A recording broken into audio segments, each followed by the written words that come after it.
আজি হ'ল আগষ্টৰ 12 তাৰিখ। মা ঢুকুৱা 2 বছৰ হ'ল। 4 আগষ্টত মা ঢুকাইছিলে আৰু ইমান পটককৈ 2 বছৰ হৈ গ'ল গমেই নাপালোঁ। আৰু মা যে নাই মানে এতিয়াও নাই যেন মানে নালাগেই।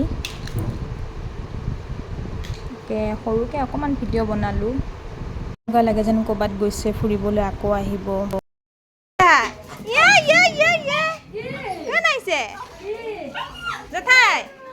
মই আহোঁতে এনেকৈ পাগলা হৈ আমাৰ গৈছে। এক জেঠাই আছে, জেঠাইহঁতৰে আমাৰ এই মইনা পাগলা হৈ গৈছে। কি খাই আছা তোমালোকে চবে মিলি জুলি? কি খাইছা?